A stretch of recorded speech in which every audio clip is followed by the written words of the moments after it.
All right, welcome everyone. You'll probably hear some dings as I continue admitting people from the waiting room. Thank you so much for joining this afternoon. We have a group of amazing panelists to talk about time management in graduate school. I recognize a lot of the attendees from different programs that we offer through our office and students who have applied to competitive fellowships and major awards in the past year or so. So I'm excited to have you all here. Some of you have asked me about graduate school and how to juggle time and responsibilities. And so I thought this would be a great way for you to hear from students who are currently dealing with those kinds of obligations right now. And so without getting too far into this, I want to take a moment and welcome all of our panelists and give each of them an opportunity to introduce themselves. So whoever wants to go first, I suppose.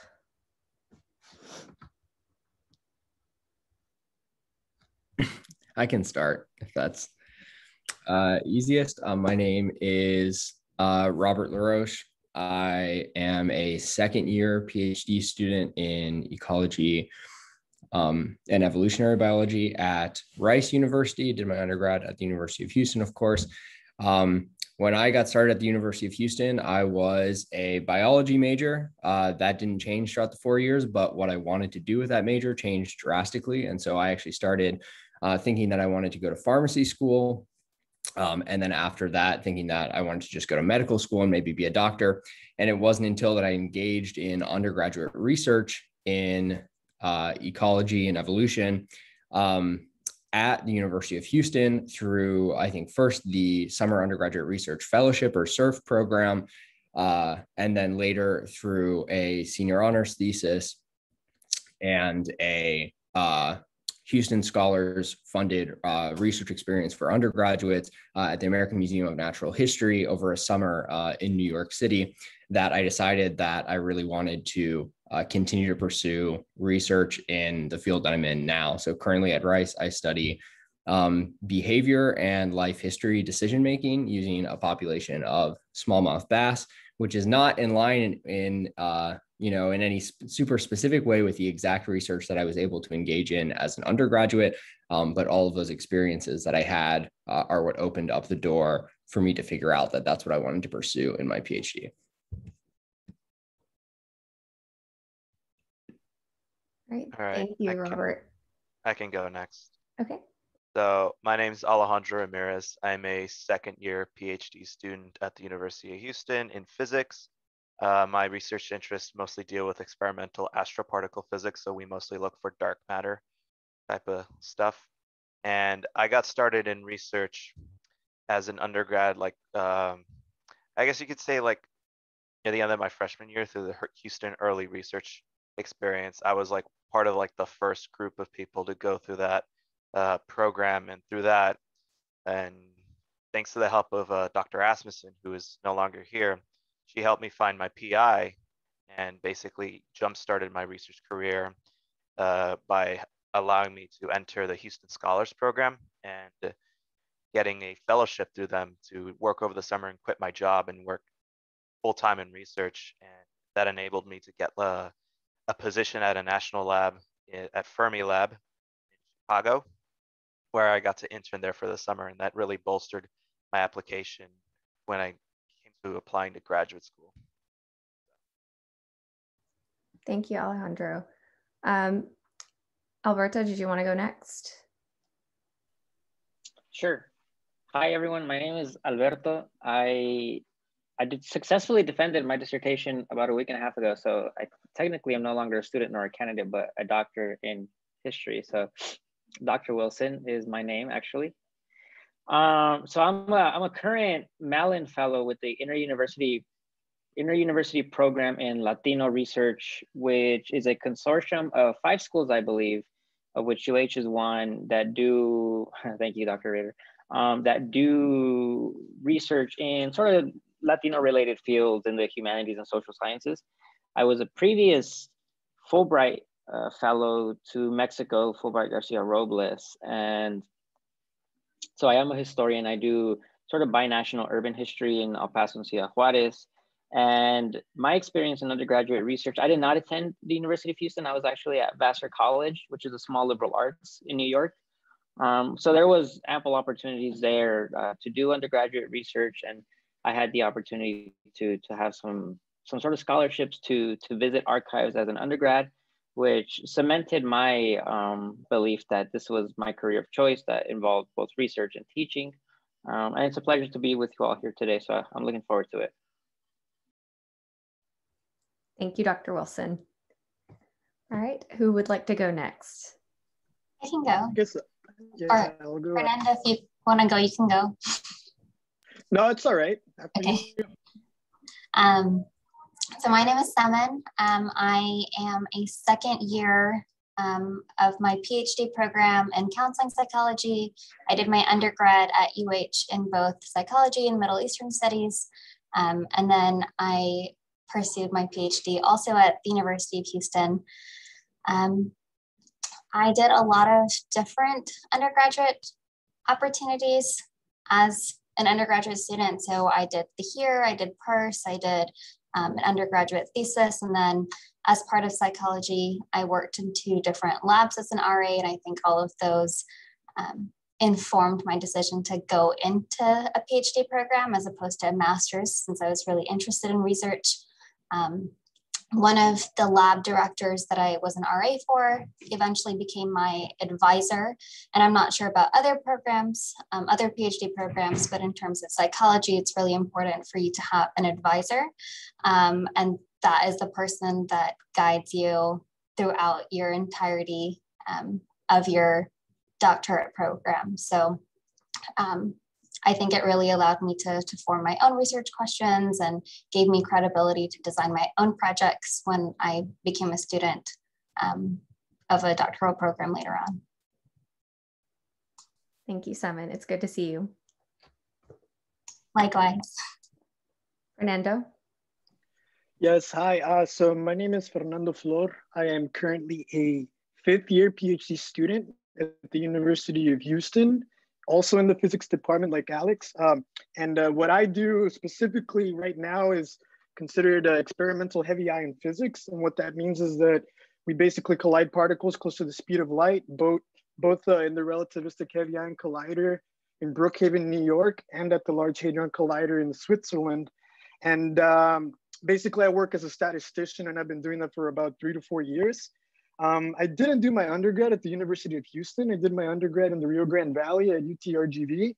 And there I was actually studying mathematics and physics. And I thought that I was gonna go to graduate school for mathematics.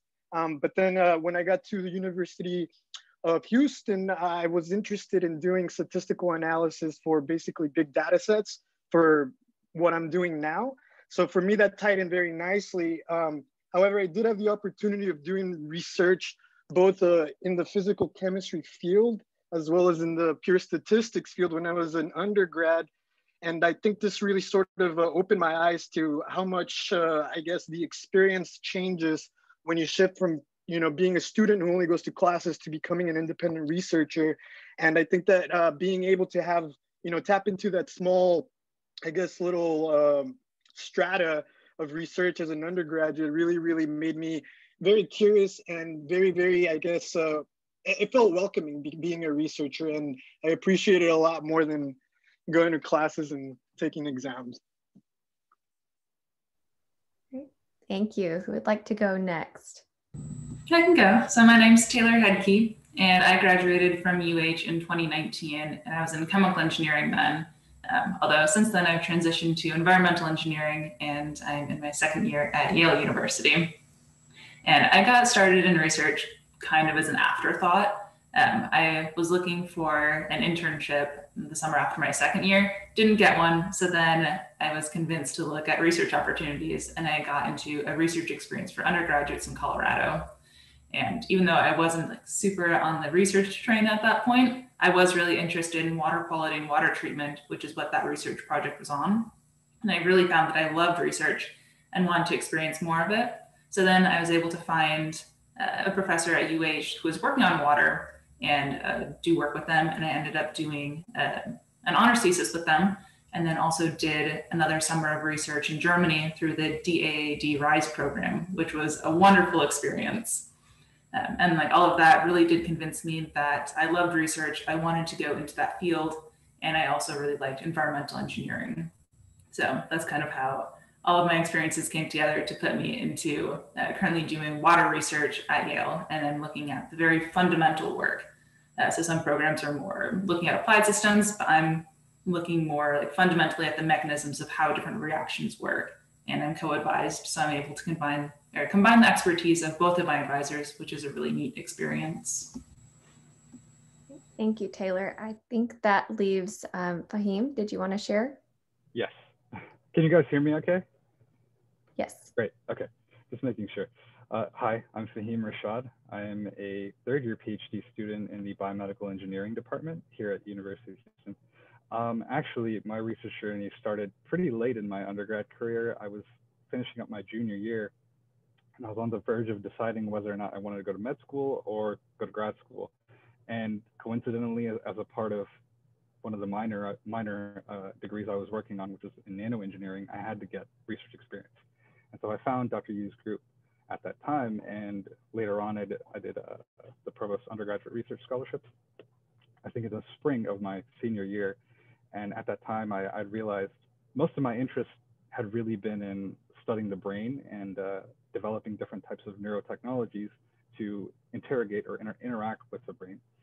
But the interest kind of got more general and broadened as I worked in Dr. Yu's group, because he works mainly on developing flexible and stretchable electronics for wearable medical devices.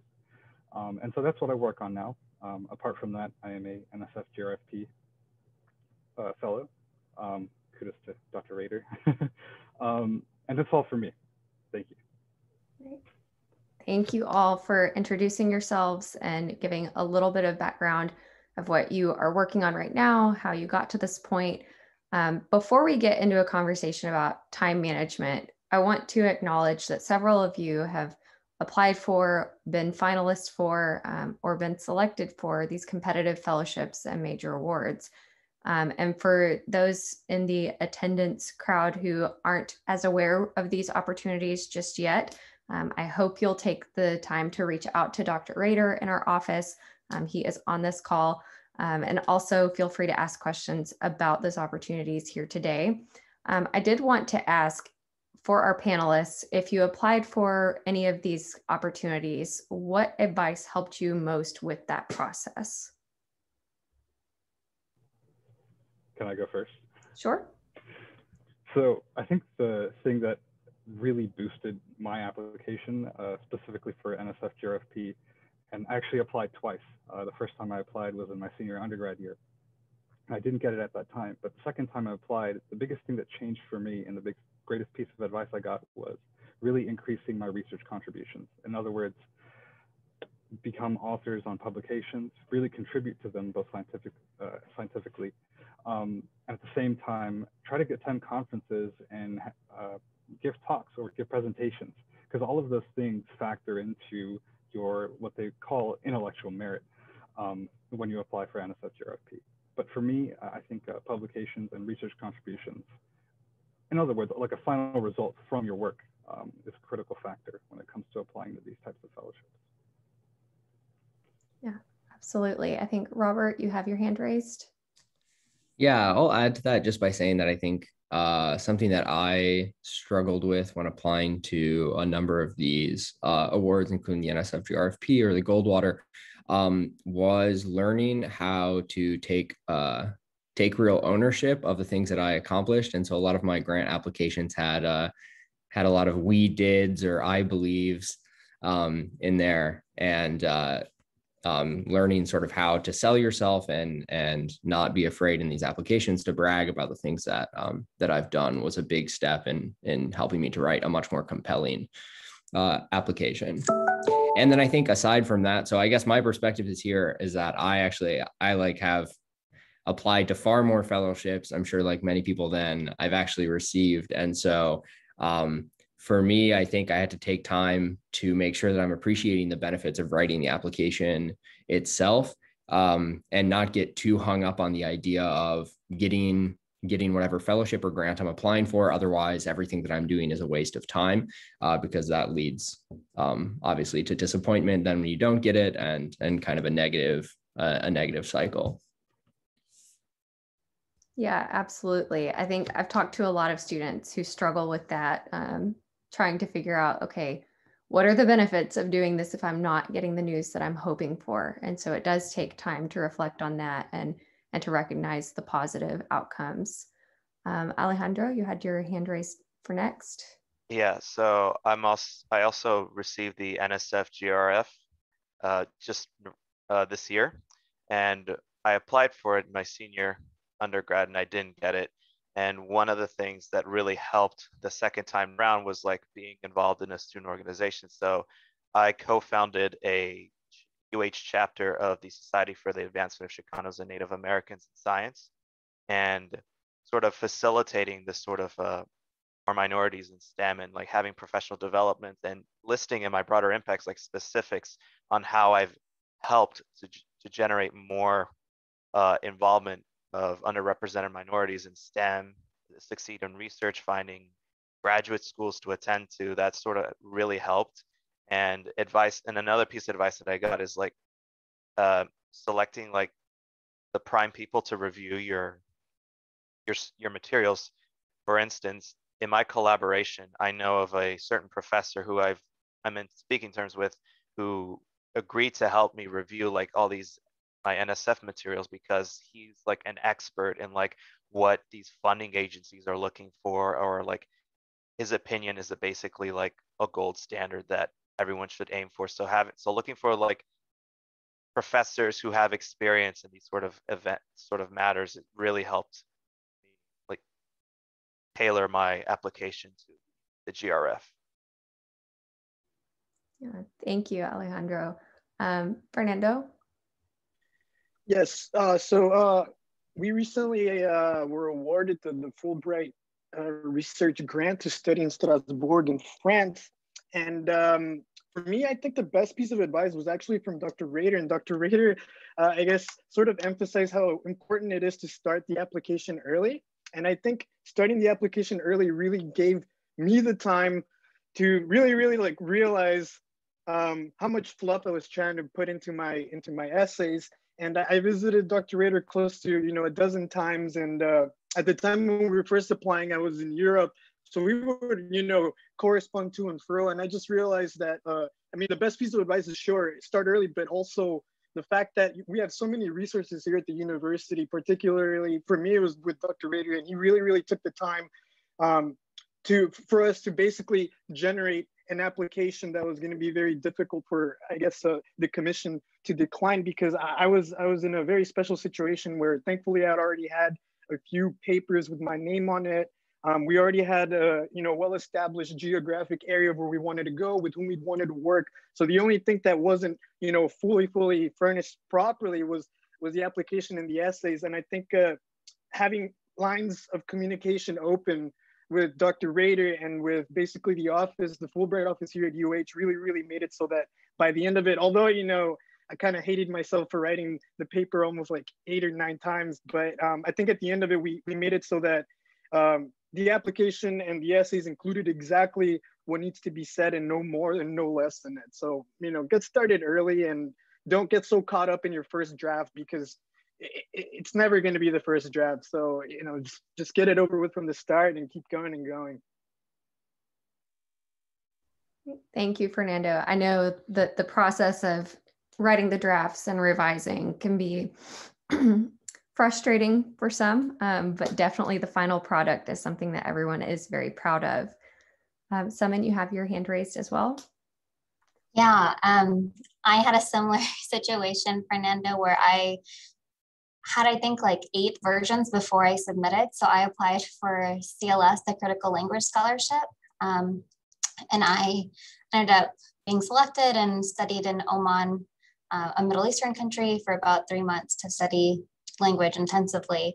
I also was guilty, Robert, of putting a lot of I believes and I think in my paper, and I think like that's really translated into my writing currently. I also worked at OUR MA as my first graduate assistantship, and I could just see how common it is in a lot of people's writing. And I think only because I was able to go through that process myself, I could catch myself writing it.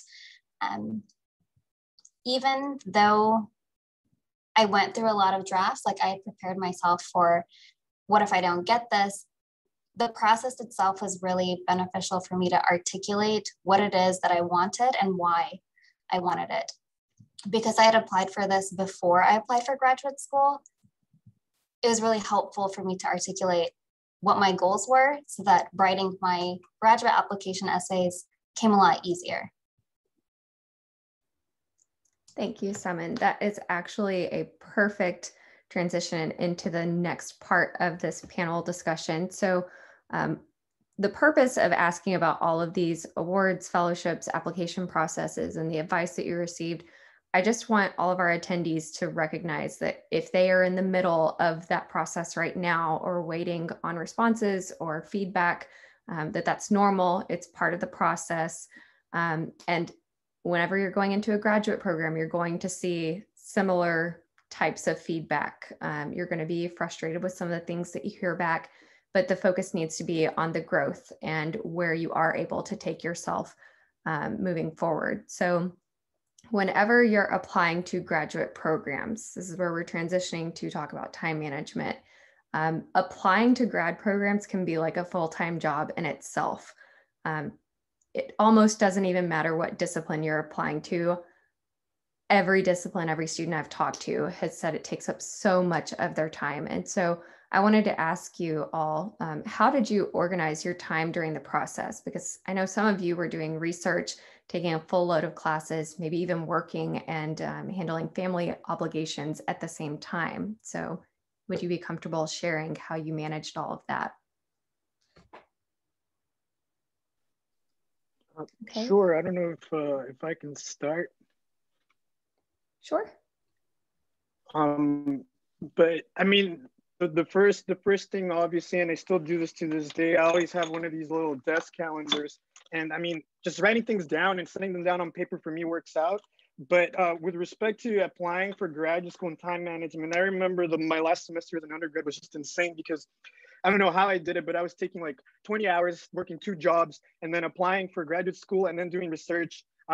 So I think like if I can give some good advice is don't be afraid of you know, telling people that you can't do something, like something as simple like say, and it kind of is unfortunate that you have to juggle things like this. But for example, sometimes my friends would ask me out for like dinners or we wanted to go on a trip and I just couldn't do it because I was in the middle of applications, and then you start getting, you know, feedback from the places that you're applying to, and then sometimes you don't hear what you want to hear.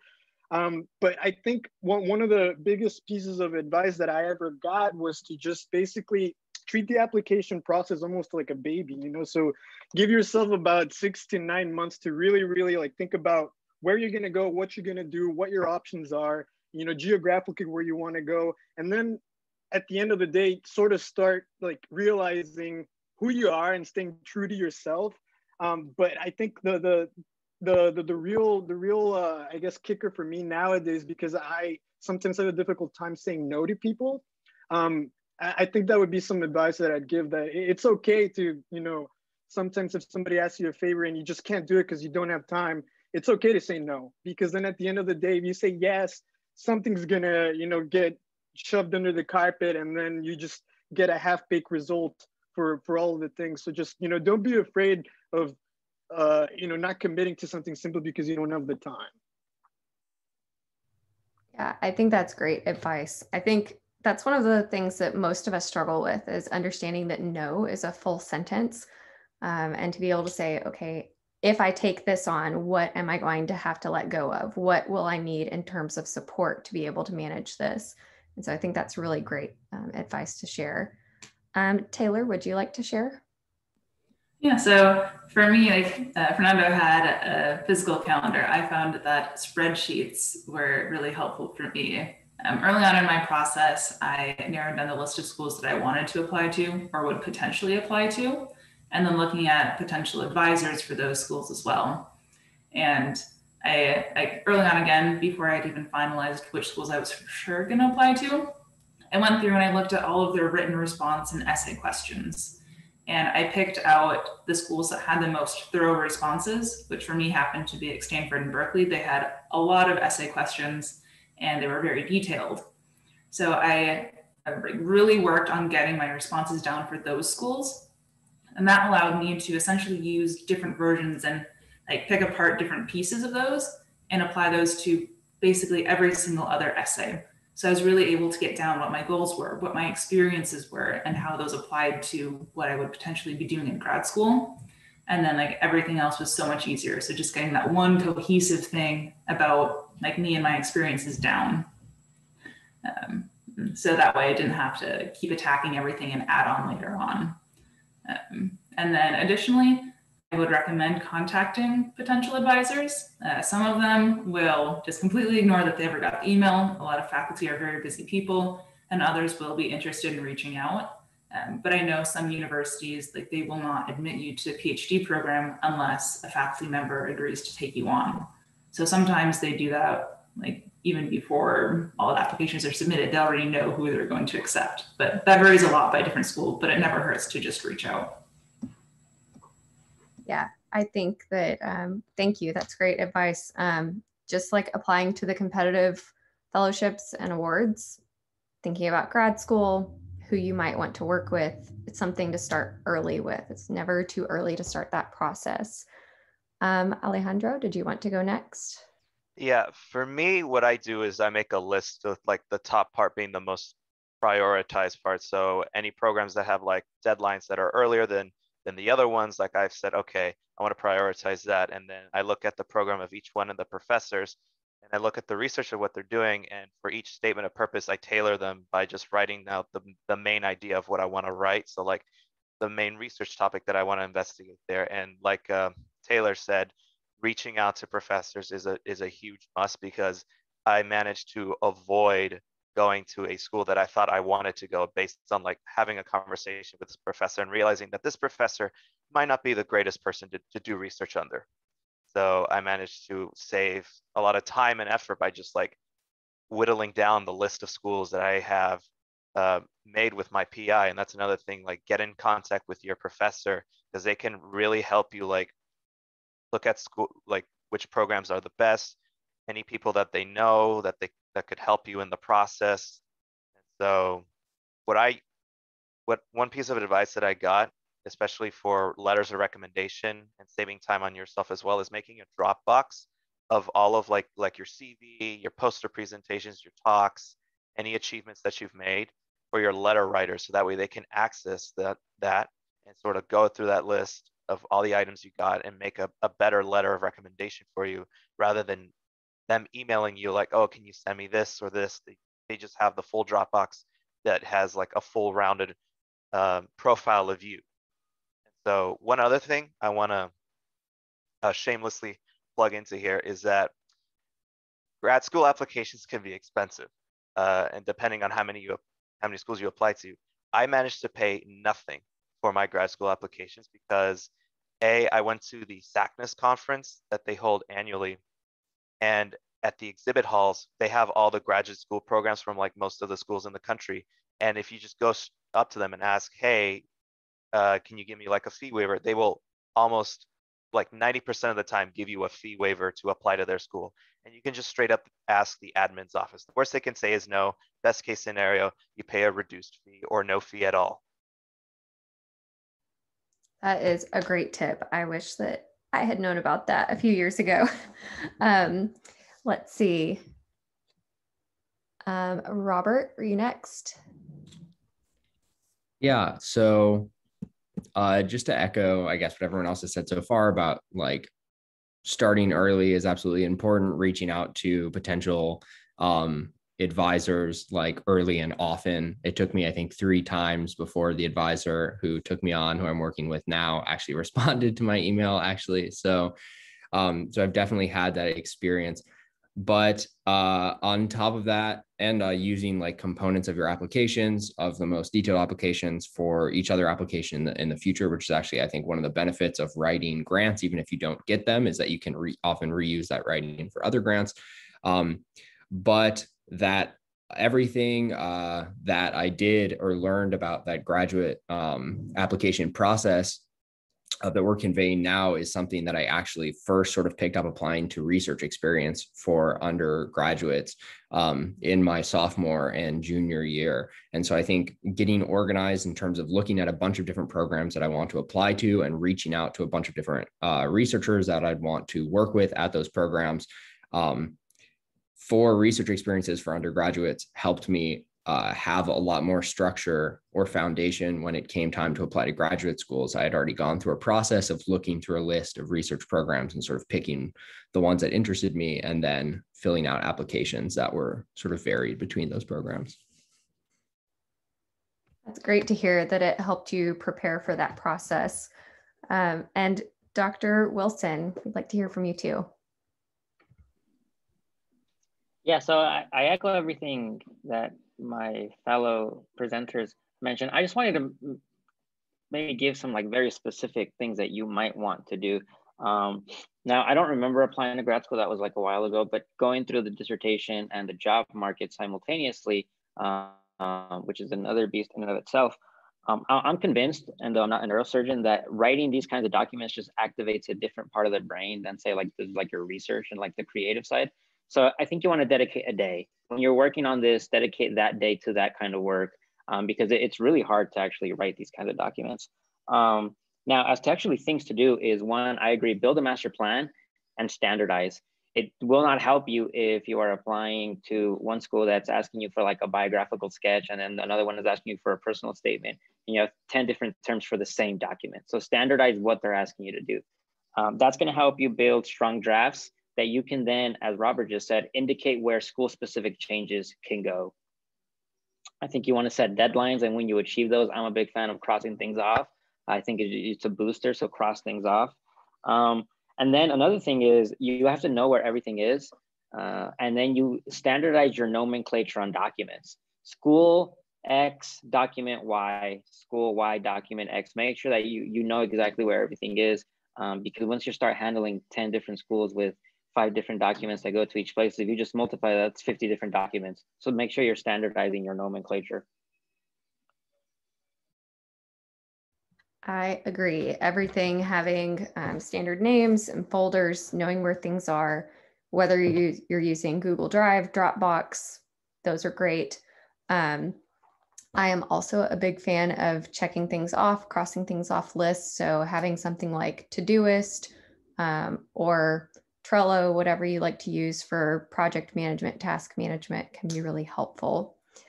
So we've talked about some effective ways of managing your time applying to graduate school. So now I want you to think back to as you started grad school. What was a tough lesson that you had to learn about managing your time appropriately as a grad student? I can go because it was rough for me. So basically, during my undergrad, I basically lived with my parents. And for the first like half of my undergrad, I worked a part-time job. So I did that as well. When I entered grad school, I now had money and a source of income that I could use to like find my own place. And one of the things that I learned the hard way is how to live on my own and like basically survive, because now I no longer live with my parents. And so having to juggle that and the ramped up difficulty of the classes really didn't mix well. And at the end, I ended up failing 2 of the classes in my first semester and only passing 1.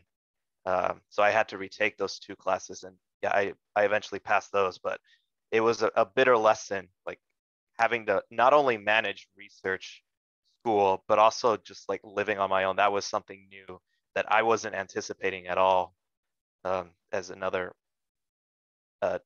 avenue where like my time's just being drained. And so after learning those lessons and just sort of like managing, okay, what I need to do on certain days and what I have to prioritize, on others. And like my second semester, that really just sort of helped me to understand that I can really do this, avoid making the same mistakes. Yeah, I had a similar experience many years ago, and it's a lot more common than people talk about. You know, the changes between undergrad and grad school are often huge, and just the amount of responsibilities. And I've talked to a lot of students who say, you know, I didn't expect grad school to be that hard because it's only, you know, 9, maybe 12 credit hours a semester. You know, how difficult can that be when I did 18 to 21 in undergrad every semester? You know, but then you get there and you realize how much is on your plate, and it's a huge transition. So I appreciate you sharing. Fernando, you also raised your hand. Yeah, and I guess just to piggyback off what has been said, I get when you get to, or at least when I got to graduate school, I quickly realized that it's a step function. The amount of work that you're expected to do, the amount of reading that you're expected to do, then if you have a TA position, you have to grade and you have to prepare lesson plans, teach lab. So at some point, I realized that there's just not enough time to get everything done. Right? So you have to start prioritizing. One needs to get done. Like obviously the grading needs to get done, but at some point I realized that it was impossible for me to do all the readings, finish all the homework and everything. So I stopped being very hard on myself about maybe not, you know, reading a chapter because I wanted to sleep, or not reading a chapter because I had to grade. And I mean, this is just something that when you get to graduate school, you're gonna, especially if you have to take these qualifying exams in the first couple of years, you're going to be overwhelmed with the amount of stuff that you have to do, and that's fine. I think that's all a part of it. The one thing is that you do have to start sort of like giving up some personal things. Like for example, when I was an undergrad, I was in our school's cycling team, and that was like a really big part of it's still a big part of my life. But when I started the graduate program, I think for a solid like year and a half, I didn't touch my bike once. And for me, that's like absurd, because nowadays, now that I only do research and have a little bit more free time, I try to go out on the bike every day. But at the beginning of you know, moving to Houston, living on my own, starting the program, I was really concerned that, you know, if I started riding my bicycle for 5 hours one day, then clearly I wasn't going to finish my work. So it's just a little bit of prioritizing, and also being sort of realistic about, you know, what you can expect from yourself while still keeping a healthy mind and a sound body. I definitely agree. There's an author, Nora Roberts, who did an interview and was asked how she juggles parenting and work. And her response was to know that you're juggling these balls and you have to know which ones are glass and which ones are plastic. Some of them are going to shatter if you drop them, some are just going to bounce, and that's okay. And to know how to walk and move forward from whatever happens in that situation. And although she was talking specifically about parenting and work and balancing all of that, you're still going to have to balance a lot of things in graduate school too. And so it's great to hear that you're recommending, you know, just your own wellness in combination with keeping your time managed with coursework, research, and any other obligations. Taylor, you had your hand raised for next. So switching between chemical engineering to environmental engineering, I was fairly lucky in the fact that for me, like my classes, the material actually got a little bit easier going into graduate school, which is not like the common experience, but it was still a lot to juggle just the different priorities in the sense, since at least my advisors in my department doesn't necessarily place a huge importance on necessarily getting an A in the class. It's more take the information that's helpful to your research and be able to apply it, not completely understand everything in the class that isn't related to your field. So being able to say, you know, hey, it's okay if I don't get an A on this exam, which I had never been okay with in my life up until this point. So like saying, oh, I can put those extra hours into working on my research project. That was a really tough shift and took me a good part of the first semester to really like get it into my brain. And then like I did really struggle with that and like misplaced some of my time and got behind on my research at one point.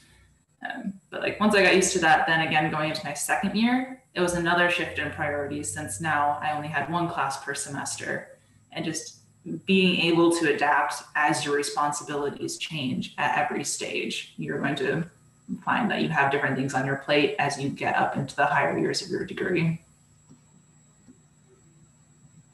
Yeah, thank you, Taylor. I think that's one of the many difficult things about grad school is every semester, and even sometimes on a weekly or monthly basis, the things on your plate can change, and those priority levels have to be reevaluated. And so people who go to graduate school often are these kind of high achieving mindset individuals who like to accomplish things and keep moving forward and knock stuff out, get things done. And whenever priorities are shifting the way that is natural in grad school, that can be challenging to accept and to step back and say, I need to reprioritize here. And so I think that's important to note. Suman, would you like to share? Yeah, I think like other people, being okay with letting things sit on the back burner, like I'm not going to read everything for class, it's okay to skim things, but just like conditioning myself to believe that it was okay was really difficult. In addition to starting grad school, in my program, like, you take classes, you do research, you're a TA. In our second year, we also see clients or like patients for the first time. So that's another 20 hours a week. So that's a lot. In the middle of all of that, I also got married. So like juggling a new like life change and like planning the wedding is really difficult. But being okay with letting other people know what was going on in my life. Like my advisor, like letting him know, if I'm being honest with myself that, okay, if my advisor gives me a deadline of, this needs to be done by next week, being honest with myself and with him to let him know, like, okay, I have these other things, I won't be able to get to it. It needs to happen in 2 weeks. Just communication, I guess is what I'm trying to say, was really important, not only with my advisor, but like with professors, with other important people, with my supervisors. I think it makes everything a lot easier and everyone is just on the same page. Suman, I appreciate you sharing. And you mentioned kind of personal things that come up too, like planning a wedding. And I know people have family obligations, and I want to take this time to insert one of my own experiences.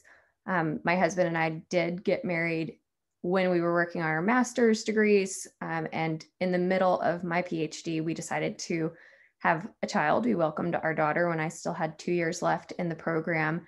And when I first started my PhD, it was the very first night of classes, and we were all sitting there really excited.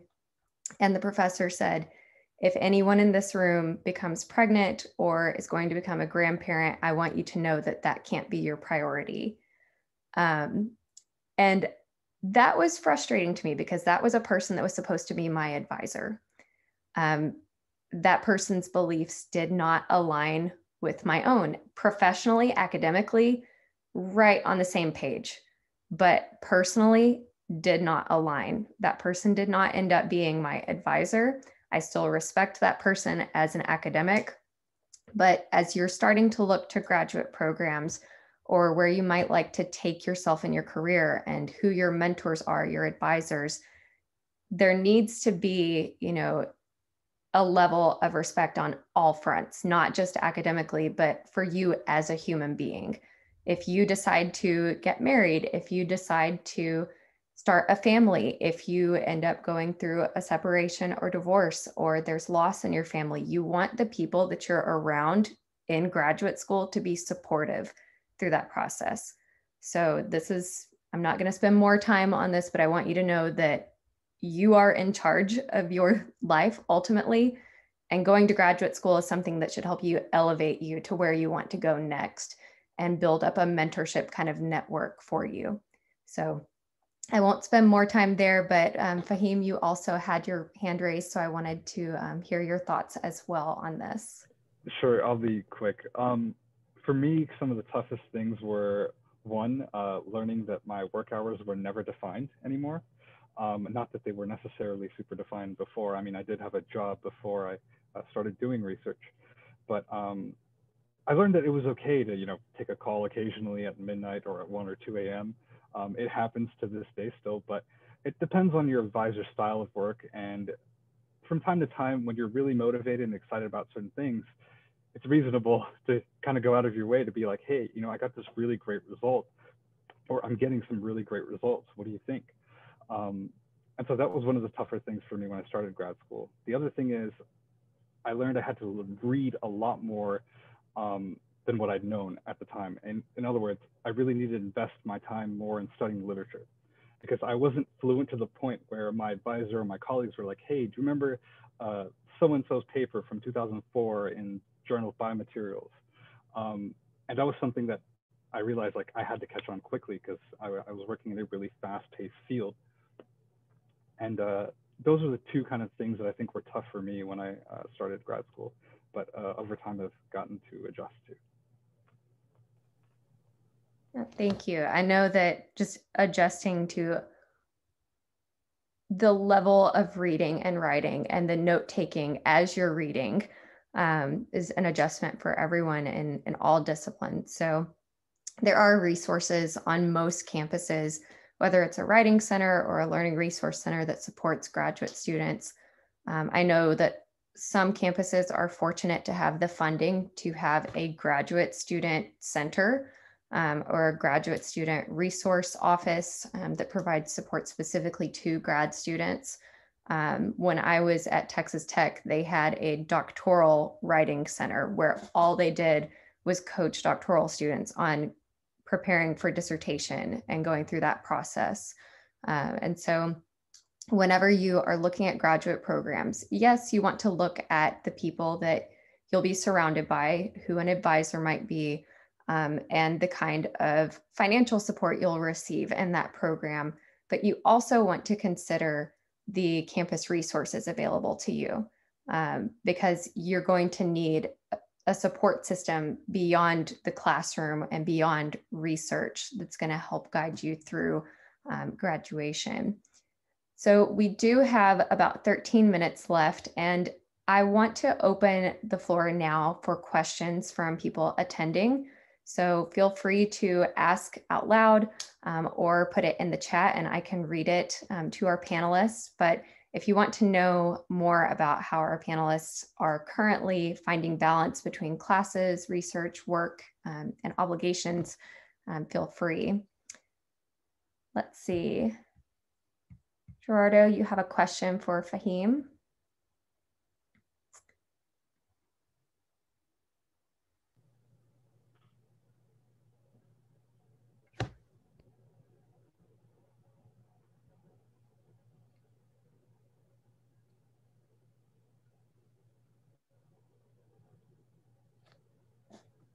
Okay, so Gerardo says that he's sort of a late bloomer when it comes to research as well, and wanted to know what are some things that you felt you needed to work on? Okay, great. Thanks for the question. So yeah, right. I did start really late. I started after my junior year in the summer in terms of doing research. The things I really focused on at the time were really learning the field and learning the problems within my field. So at the time I was interested in learning how the chemical interactions in our brain are encoded into actual thoughts or images or movies in our heads. And one of the ways I was interested in studying that was looking at types of medical devices that could interface with the brain.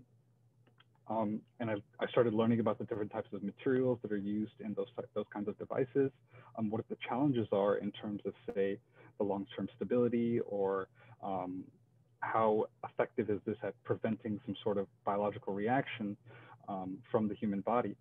And in that sense, I started to learn what the challenges were in my field. And from there, I kind of directed what I wanted to do in terms of my project and what I wanted to propose for the fellowship I applied to. So with that in mind, my goal throughout that after I started doing research, was really to try to get into as many projects as I could that were related to my field that my advisor felt that I was capable of being involved in, which was around 2 or 3 at the time. Just to kind of give myself options to, hey, have multiple routes of, say, getting to publish or getting to a conference. And working on that throughout my first year or so of research are what really prepared me, I think, to apply to the fellowship later on, and then get into or be successful or start to become successful in the grad program. I hope that answers your question. Thank you, Fahim. Dorothy asked, how does this translate to the accelerated graduate program at UH? As in, what can one expect if they have a job? Is it feasible? Dorothy, which program are you referring to?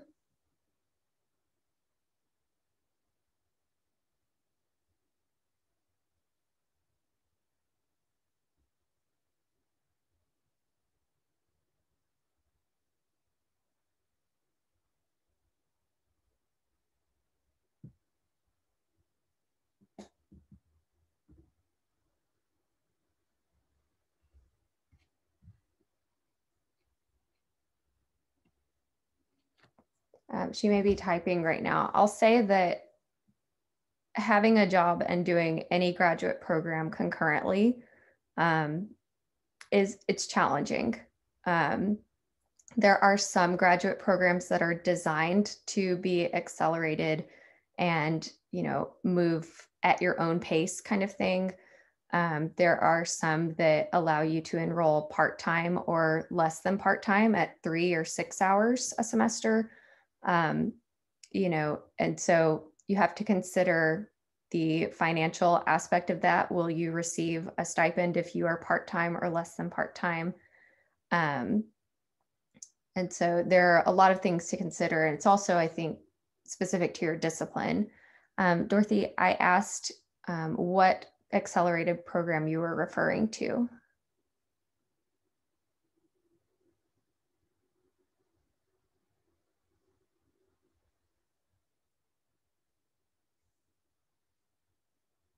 Okay, graduate for biomed. So who would like to field this question?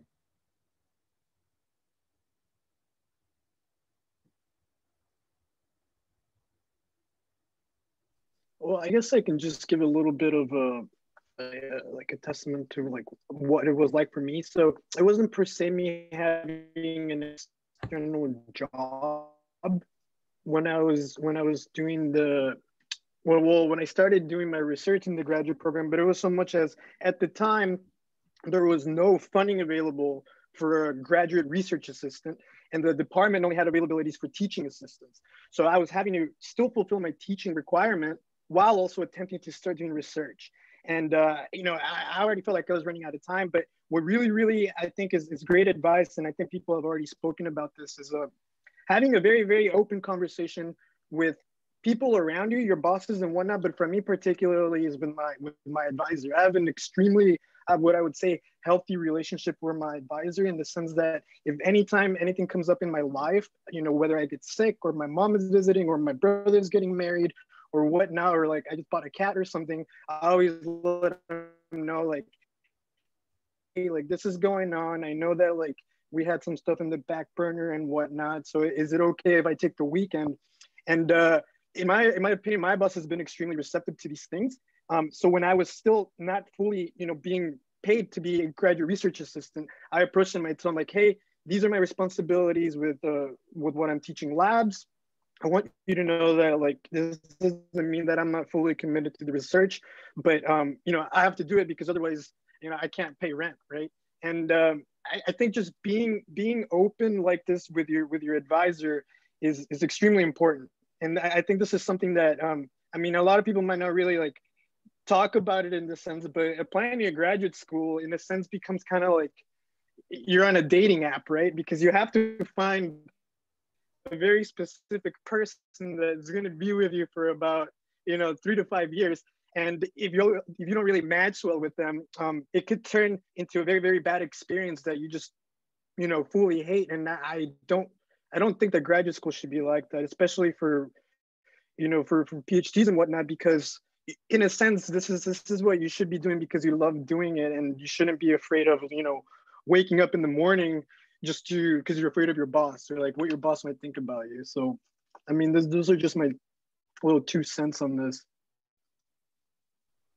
Yeah, thank you for sharing that. Jimmy asked what your sleep schedules are like. Is there a lot of variation? Do you oversleep, undersleep? Approximately how many hours of sleep are you getting? I'll say that I don't function well on like less than 7 hours of sleep. So sleep was a priority for me in terms of time management. Like after 9 p.m., I really like can't work on things. So I do still get a full night of sleep. And I find that if I have to miss something because I need my sleep, then like I have to work around that. But sleep is something that I can't work around. Yeah. Well, I guess I'm here to offer the alternative perspective. If the bags under my eyes don't answer that question already for me. My sleep schedule is still a little bit hectic, and that's definitely something that I've wanted to work on improving for myself in graduate school. And it is to some extent self-inflicted, but I don't necessarily struggle to work at odd hours. And sometimes especially with a pandemic and so much of the work that I'm doing being on my own time, sometimes I get an urge to work on something and it's late at night and I haven't had a chance during the day to do any writing on a project or a grant or something that I've wanted to get to. And then I'll have 2 of the most productive hours late at night. And then the next day we'll pay for it in the morning. But I think that it depends per person. But I think that from the other graduate students that I know, there's definitely ways to strike a balance. Yeah. Sorry, go ahead, Taylor. I second a lot of what Robert said, where I know that some of my sleep deprivation is self-inflicted, but it's also because I know when I work best. And sometimes it's easier for me to stay up an extra hour or 2 than say, I'm going to get up at 7 a.m. to finish this, because I know I will not do that. And also with the pandemic, it limits how many people can be in lab. So we do shift work. So sometimes I'm not able to get into lab until 6 p.m. and then I end up staying until 10:30. But I know also that I do need sleep to be able to do good work. So sometimes that means, hey, if I'm going to be in lab until 10:30, I'm going to let myself sleep in until 9 in the morning then. And like just making sure that I get my work hours done, even if they're not the typical schedule, which my advisors are like very lenient on. Like you don't have to work 9 to 5. You can work when you need to get that work done.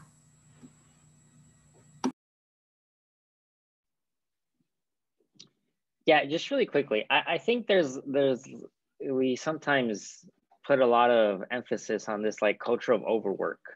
And I think many of you that are going into graduate school are probably very hard workers and very intelligent students. What I think graduate school is an extended experience in professionalization. And you don't know how to do everything when you start. You might not know how to do everything in the middle, but you will know how to do everything in the end. So I think the easy answer is the sleep varies. There will be nights where there's more, there will be times where there's less. I think you just have to trust the process that in the end, you will become a far more efficient worker, far more efficient in carrying out the different tasks that you have to do. And I would always just be careful with that culture of overwork. Like sleep is good for you, like, so you need it. Yeah, thank you all so much for sharing. We don't have time for additional questions, but to the panelists, if you are comfortable having any of the students here today contact you, please feel free to put your email address in the chat. And thank you so much again for joining today.